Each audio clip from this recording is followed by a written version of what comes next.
Episode 2. Grafted into the olive tree. One people under one. Covenant Romans 11:17 presents a powerful image of unity. And if some of the branches be broken off, and thou, being a wild olive tree, wert grafted in among them, thou partakest of the root and fatness of the olive tree. Paul uses this metaphor to show how Gentile believers are grafted into the same spiritual tree as the Jewish patriarchs. There are not two trees, one for Jews and one for Gentiles. There is one tree, one root, one promise, and one people. This spiritual olive tree is the true Israel of God. The natural branches represent believing Jews. The wild branches represent believing Gentiles. And the root? That's Jesus Christ, the source of all life and covenant. Once a Gentile believes in Jesus, they are no longer outsiders. They are part of the covenant tree. They receive the nourishment and identity of God's people. Paul warns the Gentile believer not to boast against the natural branches. In Romans 11:18 he says, "Boast not against the branches, but if thou boast, thou bearest not the root, but the root thee." This is a humbling reminder. Gentile Christians don't replace Israel. They join it. They are supported by the same foundation. This unity is further confirmed in Ephesians 2:14-16, which declares, "For he is our peace, who hath made both one, and hath broken down the middle wall of partition between us, for to make in himself of twain one new man." Jesus didn't build two churches. He united Jew and Gentile into one body, one Savior, one Spirit, one Sabbath, one law.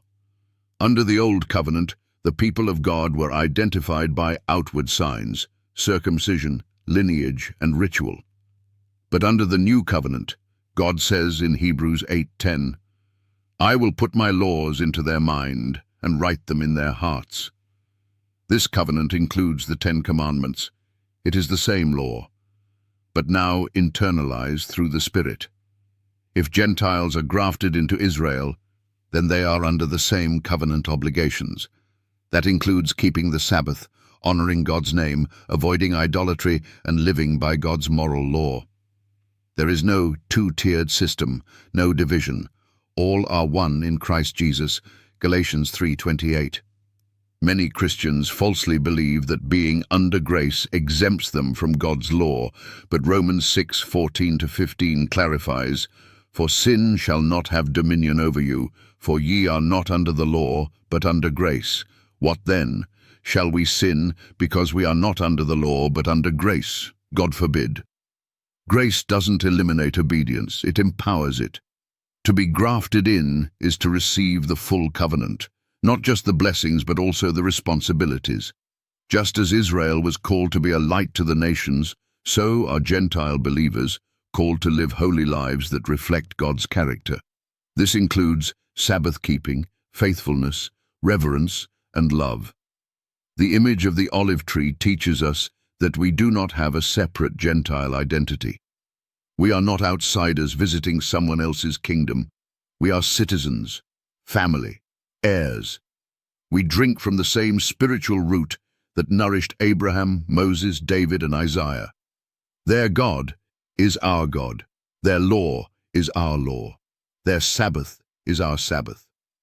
Being grafted in is not just a change in theology. It is a change in identity.